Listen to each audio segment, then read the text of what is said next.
लेकिन ज्योतिष में जिस तरह से ज्योतिषी लोग वहम पैदा कर देते हैं वो चीज़ें ठीक नहीं है।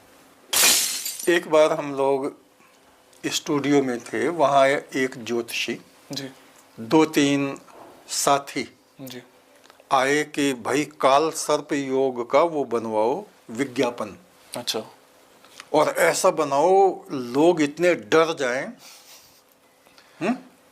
जो भी तुरंत हमें फोन करें और हमारे पास आए। तो मरने के बाद में वो गाय के पेट में बछड़ा बन गया।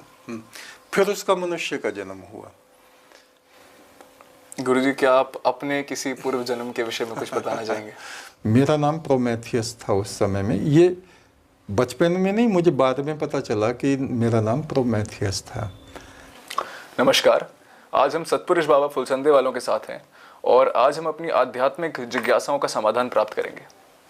प्रणाम गुरुदेव। मेरा पहला प्रश्न आज है कि ज्योतिष के बारे में आप क्या कहेंगे? ज्योतिष की शुरुआत कहाँ से हुई और क्या एक साधक के जीवन में इसको जानना जरूरी है? हमारे यहाँ वेद के 6 अंग कहे गए हैं जी जिनमें व्याकरण, छंद, निरुक्त और ज्योतिष हैं। 6ठा अंग ज्योतिष कहा जाता है। जी लेकिन ज्योतिष में जिस तरह से ज्योतिषी लोग वहम पैदा कर देते हैं वो चीजें ठीक नहीं है।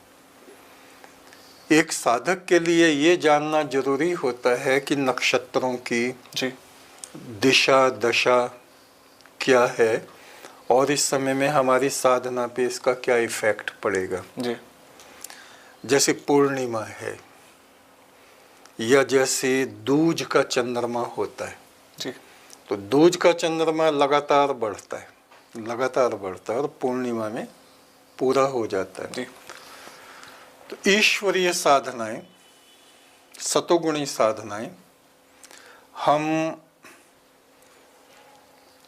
दूज के चंद्रमा से शुरू करते हैं। जैसे आप मुस्लिमों में रमजान को भी देखिए, वो ईश्वर आराधना होती है। जी रमजान मीन रमादान, ये मुख्य शब्द है रमादान, और ये सनातन धर्म से ही है। जी और अग्नि मीले पुरोहितम है ऋग्वेद का पहला मंत्र। तो इसको अग्नि मीले, कुछ मीले भी बोलते हैं, कुछ मीड़े भी बोलते हैं, कुछ ईड़े भी बोलते हैं। तो ईड़ माने स्तुति, वो ही आता है ईद, ईश्वर की स्तुति। तो हम ये कहने जा रहे हैं जैसे अमावस्या है, अमावस्या घोर अंधेरी रात्रि होती है। जी हमारे यहाँ बहुत से साधक, खास तौर से शिव के अनुयायी, जी वे लोग अमावस्या में, अमावस्या के दिन में भी, अमावस्या की रात्रि में भी साधना करते हैं, ब्रह्म उपासना करते हैं, शैव तंत्र की भी साधना करते हैं। तंत्र का मतलब कोई डरावनी चीज नहीं है, लोगों ने बना दी है कि उल्टी सीधी चीजें, खोपड़ी में भोजन पकाओ और रक्त चढ़ाओ, ये चीज नहीं जी। मतलब बिल्कुल सात्विकता से उस पर ब्रह्म की आराधना करते हैं। अमावस्या का अर्थ वेद में ये कहा है, वो व्यक्ति अमावस्या में उपासना करने योग्य होता है जो ईश्वर की शक्ति को स्वयं में बसा हुआ जानता है, समझता है। तो अमावस्या में खास प्रभाव होता है साधना का, यानी पॉजिटिव होता है। ऐसे ही पूर्णिमा में, पूर्णिमा जब होती, पूरा चंद्रमा होता है, तो उसमें आप देखते हैं पूर्णिमा में जैसे समुद्र में ज्वार भाटा आता है, तरंगे ऊपर को उठती हैं, पानी चंद्रमा की तरफ को उठता है। ऐसे ही शिव के मस्तक पे आप चंद्रमा देखते हैं। हर एक व्यक्ति के मस्तक पर ब्रह्म, चंद्र उदय होता है साधना काल में। तो पूर्णिमा में वो साधना इफेक्टिव होती है। पूर्णिमा का अर्थ हमारे ऋषियों ने ये किया है कि जो साधक ईश्वर का अनुयायी परम ब्रह्म को जपता हुआ ईश्वर की तरफ को बढ़ता है और अपने सत संकल्पों को, पुण्य कर्मों को बीच में नहीं छोड़ता जी। पूरा करके ही वो संतुष्ट होता है, उस व्यक्ति को पूर्णिमा का उपवास या व्रत करने वाला संकल्पधारी जी। कहा जाता है। अब आती हैं 12 राशियां और चीजें। ये भगवान शिव ने इसका उपदेश रावण को किया था। रावण संगीता अगर आप देखते हैं तो उसमें शिव के द्वारा बताई हुई ज्योतिष और चिकित्सा और तंत्र। तंत्र वही है कि आप रजोगुण में जा रहे हैं, तमोगुण में जा रहे हैं या ईश्वर की तरफ सतोगुण में जा रहे हैं। सतोगुण में जाने वाला व्यक्ति ही मोक्ष को प्राप्त करता है, रजोगुण और तमोगुण नष्ट करने वाले होते हैं।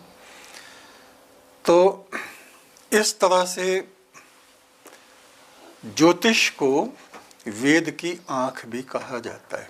लेकिन इसका दूसरा पक्ष है, तुम्हारे ऊपर केतु चल रहा है, तुम्हारे ऊपर शनि की छाया चल रही है, 7.5 सती चल रही है। एक बार हम लोग स्टूडियो में थे, वहाँ एक ज्योतिषी जी। 2-3 साथी जी। आए कि भाई काल सर्प योग का वो बनवाओ विज्ञापन, अच्छा।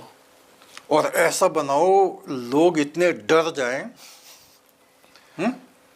जो भी तुरंत हमें फोन करें और हमारे पास आए।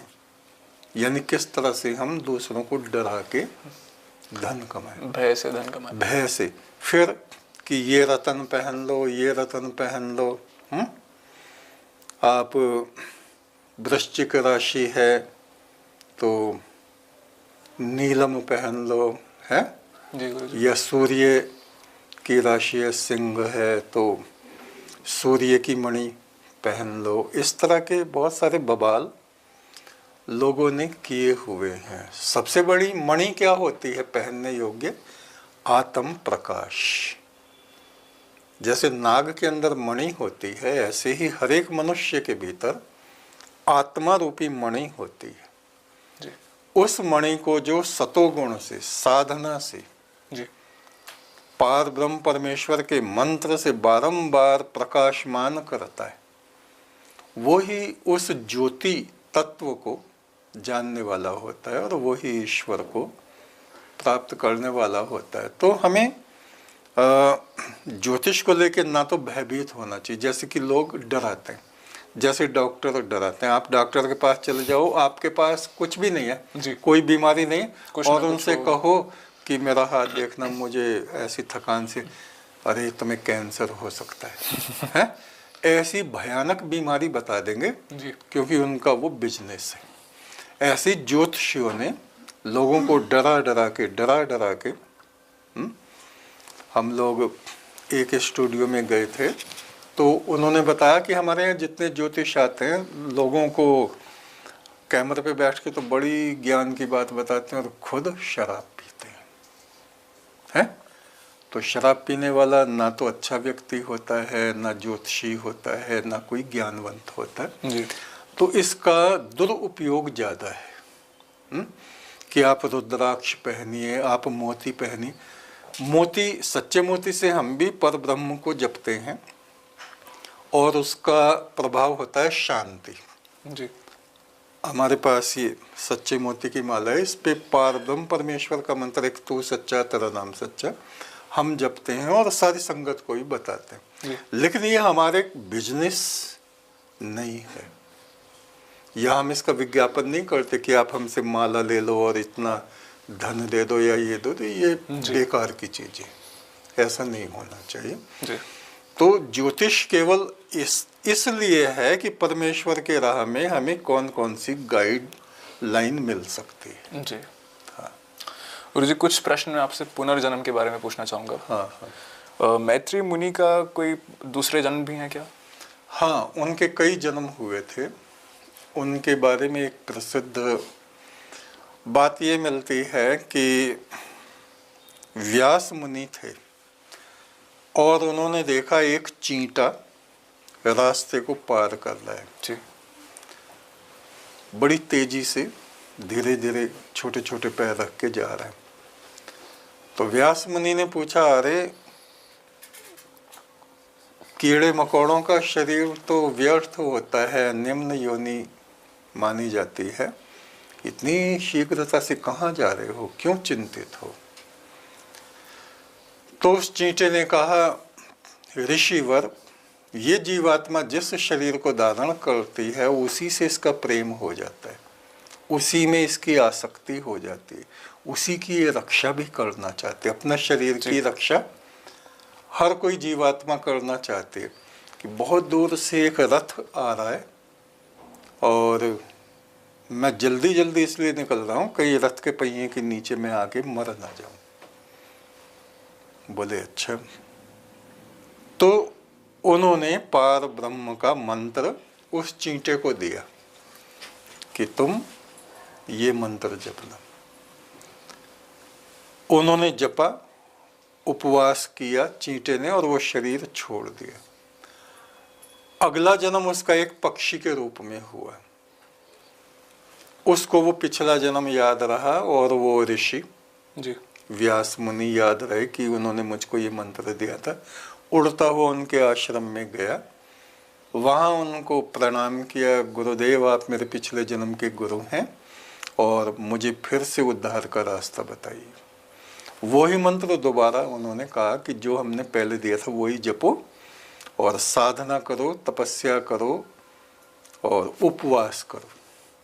वो शरीर भी उसका छूट गया। फिर उसको मनुष्य का जन्म मिला, लेकिन व्यास मुनि नहीं मिले। तो किसी ने बता दिया कि गंगा नहाने से मोक्ष होगा। वो मंत्र परमात्मा का मिला नहीं। तो गंगा के किनारे जाकर के उसने अपनी कुटी बना ली, झोंपड़ी डाल दी, गंगे गंगे गंगे ऐसे जपते हैं। और एक दिन वो पैर फिसला और उसमें डूब गए और उसी में मछली बन गए, क्योंकि गंगा का ही स्मरण उनको था। जी। फिर कई जन्म इधर उधर भटकते रहे, फिर मनुष्य का जन्म मिला। अब के किसी ने बताया कि पीपल जो है वो ब्रह्म देव होता है। जी। पीपल में सारे देवता होते हैं, तुम पीपल की पूजा करो। तो वो पीपल के नीचे जाके बैठ गया, मनुष्य बना और पीपल देवता पीपल देवता पीपल देवता ये मंत्र जपने लगा। और जब मरा तो वो बैठा था, आंधी चली, एक डाल टूटी और उसके गिरने से वो मर गया। और उस पीपल में वो कान खजूरा बना, क्योंकि उसी में उसकी प्रवृत्ति थी, उसी का स्मरण था। तो यानी जैसी हमारी मति होती है वैसी गति होती है। फिर उसका मनुष्य का जन्म हुआ। तो किसी ने कहा गाय माता में तो सारे देवता होते हैं, तुम गाय की सेवा करो, गाय की पूजा करो, गौ माता गौ माता गौ माता ये जपो। तो उसने वही जपा, गाय की सेवा, रात दिन गाय के पास रहता, उनकी गौओं की सेवा करता। तो मरने के बाद में वो गाय के पेट में बछड़ा बन गया। फिर उसका मनुष्य का जन्म हुआ। फिर उसने सोचा ऐसे तो मेरा कभी मोक्ष होगा नहीं। उसको अपने पिछले सारे जन्म याद थे। तो फिर उसने व्यास मुनि को ढूंढा, उनकी भी याद आ गई उसको। तो फिर वो व्यास मुनि के आश्रम में गया और कहा, प्रभु मैं तो बहुत जन्मों से भटक रहा हूँ, मेरी आत्मा का मोक्ष कैसे होगा, शांति कैसे मिलेगी, ये बताओ। कि पुत्र परम ब्रह्म का मंत्र जपो, ऐसी साधना करो, दान करो, नियम संयम यम नियम का पालन करो, तब तुमको मोक्ष की प्राप्ति होगी। तो फिर उससे अगला जन्म उनका मैत्रेय मुनि का हुआ। ऋषि का शरीर उनको प्राप्त हुआ और उन्होंने वेदों को पढ़ा और वेदों के अनुसार उन्होंने परम ब्रह्म की आराधना की। ऐसे ही काकभूषणी थे। काकभूषणी कौवा नहीं थे, जी वो ऋषि थे और स्वभाव थोड़ा कटु था उनका, अपने गुरु से लड़ते रहते थे। और गुरु बहुत विशाल हृदय थे, कोमल प्रकृति के थे। तो एक दिन वो बैठा मंत्र जप रहा था, काकभूषणी नवयुवक था, लड़का था, और गुरु को आते देखा तो उसने आंख बंद कर दी ऐसे कि उठना पड़ेगा, नमस्कार करना पड़ेगा। और गुरु से वो रोज नाराज रहता था, लड़ता भी था। वहां पे शिव प्रकट हो गए, त्रिशूल उठाया उसको मारने के लिए। काकभूषणी के जो गुरु थे, ये उज्जैन की घटना है जी उज्जैन में ये घटना हुई थी। गुरु ने शिव के पैर पकड़ लिए। तब माया बस जीव जड़ संतति फिरत भुलान, तिस पर क्रोध न कीजिए कृपा सिंध भगवान। हे प्रभु, तुम्हारी माया से मोहित हुए देवता भी, मनुष्य भी 84 लाख जोनों में टक्करें खाते फिरते हैं। ये तो मूर्ख लड़का है, अज्ञानी है, जड़ बुद्धि है, इस पे आप क्रोध ना करो। जी नमामि शमीशान निर्वाण रूपम विभुम व्यापकम ब्रह्म वेद स्वरूपम। ये स्तुति, लंबी स्तुति जी उन्होंने की काकभूषणी के गुरु ने। जी तो वो थोड़े शांत हुए, लेकिन वो तब तक उसको श्राप दे चुके थे। अच्छा तो गुरु को देख के भी सांप की तरह कुंडली मार के बैठा रहा। तू अजगर बनेगा तो सांप बनेगा, तो फूंपा करता रहता है, तू कौवे की तरह काहे काहे करता है तो कौवा बनेगा, तू जड़ बुद्धि बनेगा, वृक्ष बनेगा, शिला बनेगा, जी कीड़ा बनेगा, मकोड़ा बनेगा, दुनिया भर की बात क्रोध में महादेव शिव ने कह दी। और बोले 10,000 साल तक, 10,000, एक साल में आदमी कहीं से कहीं पहुंच जाता है। 10,000 वर्ष तक तुझे मनुष्य का शरीर नहीं मिलेगा। तो वो 10,000 वर्ष तक, बहुत लंबे समय तक, कभी किसी शरीर में कभी किसी शरीर में भटकते रहे। और जब काकभूषणी के गुरु ने प्रार्थना की तो वो थोड़े शांत हुए और बोले, तुम्हारी वजह से मैं इसको क्षमा करता हूँ, लेकिन जो कहा मैंने वो तो पूरा होगा, जी लेकिन इसको अपना हर एक जन्म याद रहेगा और अंतिम शरीर में ये ऋषि आत्मा बनेगा। तो ऐसा कहते हैं कि काकभूषणी आज भी अजर अमर हैं। जी और उधर हिमालय में जोशीमठ की तरफ से वो पर्वत दिखाई देता है जहाँ हमारे भुवनेश जी रहते हैं। जी हम गए थे वहाँ और हमने भी देखा था उस पर्वत को। तो उसको मेरु पर्वत शायद बोलते हैं, कि वहाँ कल्प वृक्ष के नीचे वो बैठे रहते हैं सूक्ष्म रूप में। जी साधारण मनुष्यों को साधारण आंखों से नहीं दिखते। देवगण ऋषिगण उनकी सभा में आते रहते हैं और ब्रह्म ज्ञान की चर्चा वहाँ जी होती रहती। तो पिछले जन्मों का बहुत ज़्यादा लंबा विस्तार है। गुरु जी, ऐसा कहा जाता है कि बुद्ध एक स्वर्ण हंस बन गए थे, तो वह ये इस पे कुछ अगर आप कहना चाहें, ऐसा कैसे हुआ? बुद्ध अपने एक जन्म में उन्होंने अपने भिक्षुओं से, शिष्यों से जी अपने सैकड़ों जन्मों का विवरण बताया है। हालांकि जो बुद्धिस्ट लोग हैं जी वो ना तो आत्मा को मानते हैं कि आत्मा कुछ नहीं होती, ऐसा वो सोचते हैं, और वो वेदों का भी खंडन करते हैं। और वे लोग ये कहते हैं परमात्मा नाम की भी कोई चीज़ नहीं है। तो फिर सोचना चाहिए, जब आत्मा नहीं है तो पुनर्जन्म किसका हो रहा है? जी खैर वो बहस का विषय नहीं है, मैं तो उनका एक सोच की बात कह रहा हूँ। लेकिन बुद्ध ने अपने बहुत से जन्म अपने भिक्षुओं को, शिष्यों को बताए। उनमें एक जन्म उनका स्वर्ण हंस का हुआ। उन्होंने बताया कि एक जन्म में मैं वाराणसी में ब्रह्मदत्त नाम का ब्राह्मण बना। जब मैं नवयुवक था तो गुरु के यहाँ मैंने शिक्षा प्राप्त की, गुरुकुल में गया और वहाँ से आके मेरे माता पिता ने मेरा विवाह कर दिया। और मैं ज़्यादातर पूजा पाठ में, ध्यान साधना में लगा रहता था, तो घर में दरिद्रता का वास हो गया। मेरी पत्नी थी, 3 बेटियां हुई और वे जवान हो गई, लेकिन उनकी शादी नहीं हो पाई दरिद्रता की वजह से, पैसे की कमी से। और उसी के दौरान मेरी मृत्यु हो गई। कि अपने ध्यान और साधना के प्रताप से मैं ब्रह्मा के लोक में जाके सोने का हंस बना।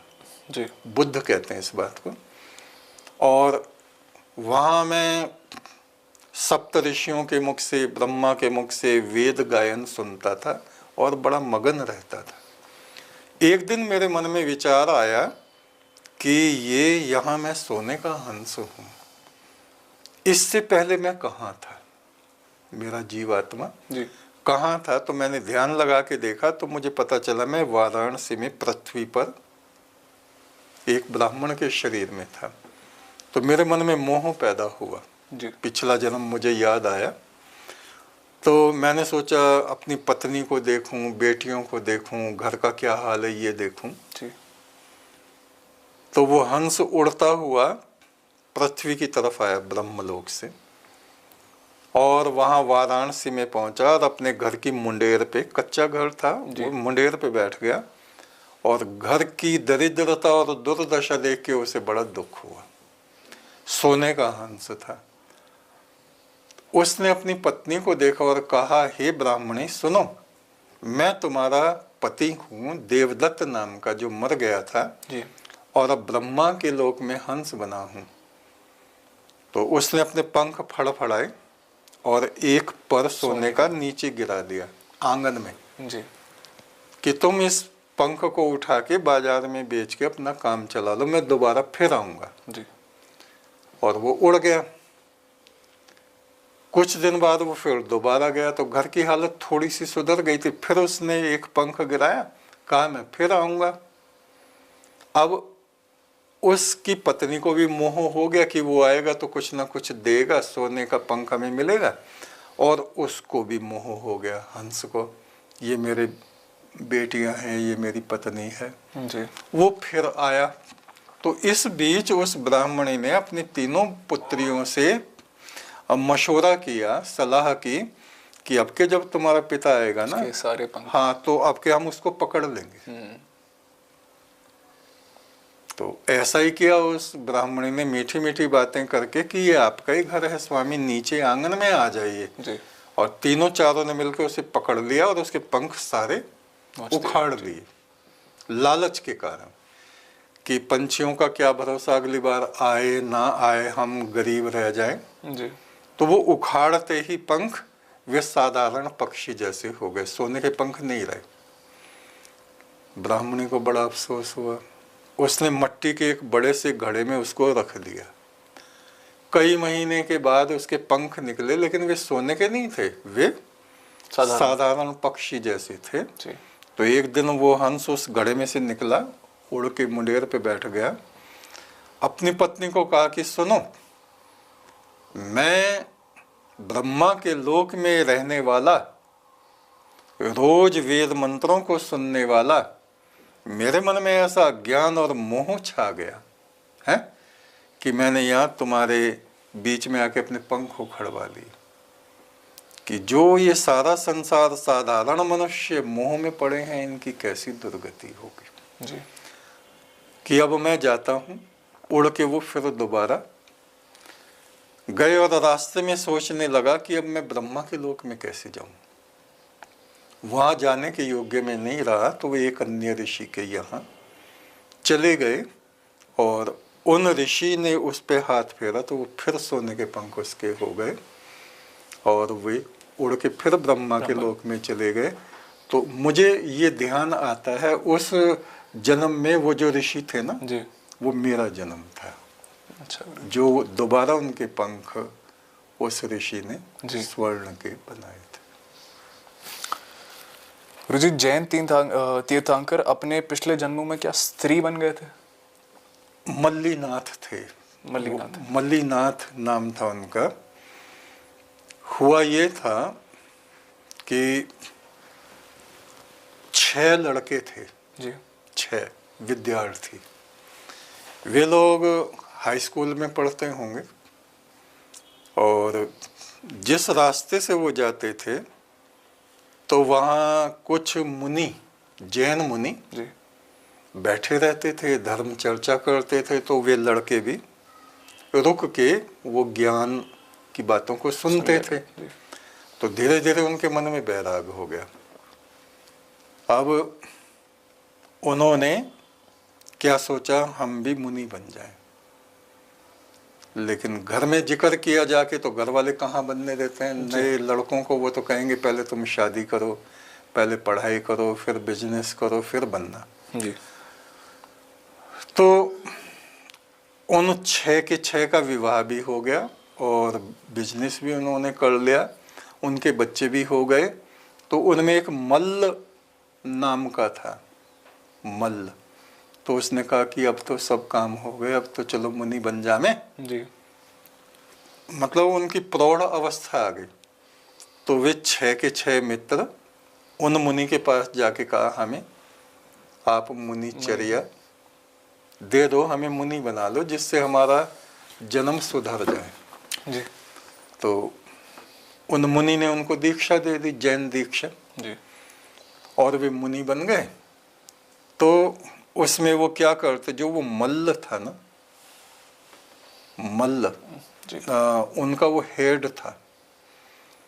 और वो जब शाम को उपवास खुलने का समय होता तो वो कहता, नहीं मेरे तो पेट में दर्द है, मैं नहीं खोल रहा व्रत, मैं नहीं कुछ खा रहा, तुम खा लो।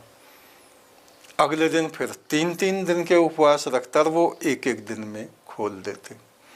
वो ये सोचता था मैं इनसे ऊपर निकल जाऊं, लेकिन उसके मन में कपट था। जी अपने साथियों से वो झूठ बोलता, कपट करता और ये सोचता कि मैं कैसे इनसे ऊपर रहूं, आगे निकलूं। इस कारण अगले जन्म में वे 5 तो अलग अलग राज्य में राजकुमार बने और वो छठा मल्ल, वो मल्ल कुमारी नाम की राजकुमारी बना। उसका स्त्री का जन्म हुआ। जी लेकिन उसको पिछले जन्म अपना याद था, उन 5 को याद नहीं था। जी और वो भविष्य को भी देख लेती थी वो राजकुमारी। तो उसने एक सोने की स्टैचू बनवाई, बुद्ध, जी ऊपर एक ढक्कन रखा, जो खाना खाती ना रोज एक टुकड़ा उसमें डाल देती अच्छा शुरू में। और उसने अपने पिता को बताया कि ऐसा वक्त आएगा कि 5 देश के राजकुमार तुम्हारे राज्य पे आक्रमण करेंगे मेरी वजह से। जी कि ऐसा क्योंकि ऐसा ही होगा। भविष्य का उसको ज्ञान था, पिछले जन्म का भी ज्ञान था कि वे 5 आएंगे। जी तो वो नवयुवती हो गई और वे जो जिनका जन्म हुआ था वो भी राजकुमार थे। तरुण हो गए, राजकुमार हो गए। और उसकी सुंदरता की जो यशोगाथा थी चारों तरफ फैल गई। तो सभी उससे विवाह करना चाहते थे। वो 5 राजकुमार उन्होंने चढ़ाई कर दी उस राज्य पे कि हम उससे विवाह करेंगे। मल्ल कुमारी ने अपने पिता को कहा, उन 5 को मेरे पास बुला लाओ, मैं उनके पिछले जन्म को जानती हूँ, अपने जन्म को भी जानती हूँ, बिना युद्ध के मामला ठीक हो जाएगा। उनको बुलाया, भोजन लगाया और वो भी भोजन उनके साथ करने बैठी। और उसने वो ढक्कन खोला उसमें डालने के लिए, रोज ही डालती थी। तो इतनी दुर्गंध उसमें से आई, वो तो सड़ रहा था अन्न उसमें। जी उन्होंने कहा ये क्या है? बोले ये वही है जिस रूप पे तुम मोहित हो, ये मेरी ही प्रतिमा है और ये एक टुकड़ा मैं इसमें डालती हूँ, मेरे इस रूप रंग पे तुम लोग मोहित हो जो दुर्गंध से भरा हुआ है, मलमूत्र से भरा हुआ है। कि तुम लोग पिछले जन्म में तपसी थे, मुनि थे और इस जन्म में भी हमें मुनि बन जाना चाहिए। उसने सबके हाथ लगाया और उनको पिछले जन्म याद आ गए। बोले अब तुम बताओ, क्या तुम घर गृहस्थ में जाके अपना जीवन खराब करना चाहते हो या मुनि बनना चाहते हो? बोले मुनि बनेंगे। जी तो 5 और वो छठी कि मैं तुम लोगों की सेवा करूंगी, वहाँ भोजन वोजन बनाऊंगी और करूंगी। तो वे 6 के 6 फिर से मुनिचर्या को धारण करके फिर से वनों में चले गए। फिर उनका अगला जन्म हुआ, उसमें वे 5 के 5 उनके गण बने, और वो जो मल्ल कुमारी थी वो मल्लीनाथ तीर्थंकर बने। 24 तीर्थंकर माने गए हैं जैन धर्म में, तो वो तीर्थंकर बने। इस तरह से उनका पिछला एक जन्म स्त्री का हुआ था। जी। और जी ऐसा कहा जाता है कि श्रीमद राजचंद्र जी के भी बहुत से जन्म हुए, तो क्या ये सत्य है? हाँ, ये भी गुजरात के जैन धर्म से संबंधित जी। आचार्य हुए हैं, साधक हुए हैं, और उन्होंने अपने शिष्य मंडली को बताया कि जब महावीर स्वामी थे अंतिम तीर्थंकर 24वें, कि उस समय मैं उनकी सभा में बैठता था, मैं उनका शिष्य था, लेकिन मैं सबसे अंतिम शिष्य था उनका। उसके बाद में उनका शरीर छूट गया था, तो मैं निर्वाण को प्राप्त नहीं हो पाया, मेरी साधना पूरी नहीं हो पाई। तो मैंने कितने बताए उन्होंने, 97 जन्म जी। मुझे अपने याद हैं, और वो जन्म याद है जब मैं महावीर स्वामी के चरणों में बैठ के उनके ज्ञान को सुनता था, और इस जन्म में मुझे मोक्ष की प्राप्ति होगी, ऐसा उनके साथ हुआ, और उन्हें अपने पिछले जन्म याद थे। गुरुजी, क्या आप अपने किसी पूर्व जन्म के विषय में कुछ बताना चाहेंगे? मेरा, हाँ, देखिए, मृत्यु के देवता जी। वैवस्वत यम, भगवान यम आचार्य मुझको जब परलोक में ले गए थे, तो उन्होंने एक पहाड़ मुझको दिखाया कि ये निर्जरा पर्वत है, और वहाँ इतने योगी साधु सन्यासी ऐसे बैठे थे ध्यान में, इतने अधिक थे, उनको गिनना मुमकिन नहीं, असंख्य होंगे। असंख्य का कोई ना कोई तो गिन लेगा उनको, जी, लेकिन बहुत ज्यादा थे तादाद में, लाखों करोड़ों होंगे। बोले ये सब शरीर पता है किसके हैं? मैंने कहा जी मुझे तो नहीं पता। बोले ये तुम्हारे पिछले जन्मों के तुम्हारे शरीर हैं, इतने जन्म तक तुमने परम ब्रह्म की साधना की। और एक जन्म का मुझे बचपन में याद आता था, पहला जन्म, तो एक जन्म हमारा यूनान में हुआ, प्राचीन यूनान में जी। जिस समय वहाँ देवता रहते थे। आज भी देवताओं का पहाड़ है वहाँ, जिसको ओलंपस या ओलंपिक कुछ ऐसे कहा जाता है, एथेंस में ही है वो। तो वहाँ स्थिति क्या थी कि जो वहाँ का बड़ा देवता था, शायद ज्यूज उसका नाम था, तो वो मनुष्यों से नाराज हो गया, और उसने ऐलान कर दिया कि मैं पृथ्वी से इंसानों को ख़त्म कर दूंगा। लिहाजा हिमयुग आ गया पृथ्वी पे, आग जलनी बंद हो गई, सूर्य और पृथ्वी के बीच में बादल आ गए, अंधकार आ गया, और मनुष्यों की हालत ऐसी हो गई, मरने के कगार पे पहुंच गए, मर भी गए बहुत से। उस समय हमारा जत्था था देवताओं का, प्रोमेथियस का। मेरा नाम प्रोमेथियस था उस समय में। ये बचपन में नहीं, मुझे बाद में पता चला कि मेरा नाम प्रोमेथियस था। तो हम लोग मशाल लेके गए सूर्य में, और सूर्य की अग्नि लेकर के पृथ्वी पे आए, जिससे मनुष्य बच जाएं। और वहाँ हमने यज्ञ किए जी, ईश्वर के यज्ञ। तो उससे फिर से मनुष्य में जीवन जागृत हुआ, और हमारी इस बात से वो जो राजा था देवताओं का, वो नाराज हो गया, और उसने हम लोगों को कैद कर लिया। और समुद्र के बीच में वो पिलर्स थे, पहाड़ थे, उन पे हम लोगों को जंजीरों में बांध के कैद कर दिया। सुबह होते ही जैसे सूरज निकलता था, तो गिद्ध आते थे, बहुत सारे गिद्ध आते थे और वे हमारे ये सीने से लेके ये पेट तक के इतने मांस को खा जाते थे शाम तक।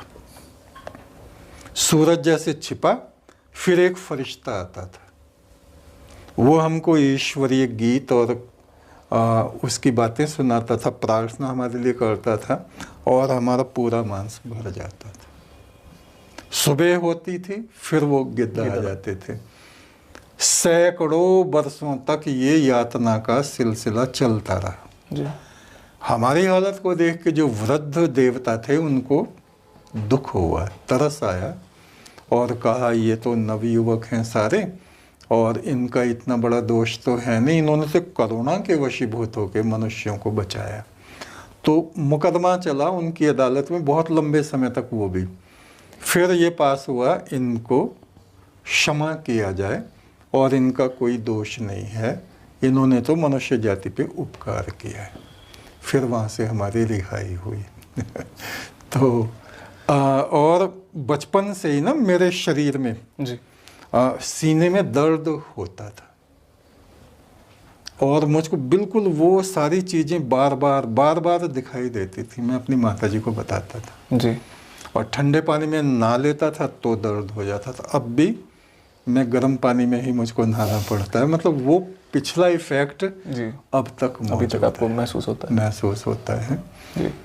तो ये सब ईश्वरीय बातें हैं, कुछ थोड़ा सा याद है, ज़्यादातर मैं बोल चुका हूँ जी। और जो कह रहा हूँ सच कह रहा हूँ, सच के अलावा कुछ नहीं कह रहा। मेरी अनुभूति में, मेरे सेंस में जो है वो ये सच है। गुरु जी, इसी के साथ हमारे प्रश्न तो समाप्त हुए। अगर आप, मैं एक युवा होने के नाते ये कह रहा हूँ, अगर आप हमारे युवाओं के लिए कुछ कहना चाहें कि उन्हें क्या करना चाहिए। हाँ, देखिए, एक तो नवयुवक नशा ना करें किसी तरह का। सिगरेट है, स्मैक है, शराब है जी, इन चीज़ों से दूर रहें। एक देश को अगर महान बनाना है तो हमें अपने व्यक्तित्व को, पर्सनैलिटी को ग्रेट बनाना पड़ता है, यानी हमारे नवयुवक चरित्रवान बने। हर समय मोबाइल को हाथ में ना रखें, जब जरूरी है जी, तब देखें। मतलब एक टाइम टेबल बना लें, उससे ज़्यादा मोबाइल ना देखें। उसका रेडिएशन का फ़र्क हमारी आँखों पे, दिमाग पे पड़ता है और इतने बीमार हो जाते हैं, डिप्रेशन में चले जाते हैं कि जिनकी दवाई होना भी मुश्किल पड़ जाता है जी। तो ये कुछ चीज़ें। और जो पेरेंट्स हैं, हमारे जो माता पिता हैं नवयुवकों के जी, उनका आदर करें, ध्यान रखें, उनसे विवाद ना करें। जो हमारे संबंध हैं जी, परिवार में, समाज में और राष्ट्र के प्रति वफादार रहें। चाहे आप किसी भी धर्म में पैदा हुए हैं जी, किसी भी कम्युनिटी में पैदा हुए हैं, सबसे पहले हमारे लिए हमारा राष्ट्र है और ईश्वर। जी, हर एक मनुष्य से प्यार करें, हर एक मनुष्य का आदर करें। हम उस परमात्मा की पृथ्वी पे रह रहे हैं, हम उसके कर्जदार हैं जी, हम एक मकान में रहते हैं, कोई बाहर जाके किसी शहर में रहे तो उसका किराया देना पड़ता है। भोजन आप होटल से खाएंगे तो उसका पेमेंट करना पड़ेगा। जी। माता पिता बचपन से हमें पालते हैं, कितना कुछ हमें प्राप्त होता है और ईश्वर की तरफ से तो बहुत ही कुछ प्राप्त होता है। जी। तो हम हमेशा माता पिता के, ईश्वर के और अपने राष्ट्र के कृतज्ञ रहें। कभी कृतज्ञ ना हो, इनसे बेवफाई ना करें, अपने जीवन साथी को धोखा ना दें, अपने मित्रों से झूठ ना बोलें। बस ये बातें मेरे मन में है, ऐसा हमें करना चाहिए। धन्यवाद गुरु जी। शुभमस्तु, शुभमस्तु। एक तू सच्चा, तेरा नाम सच्चा।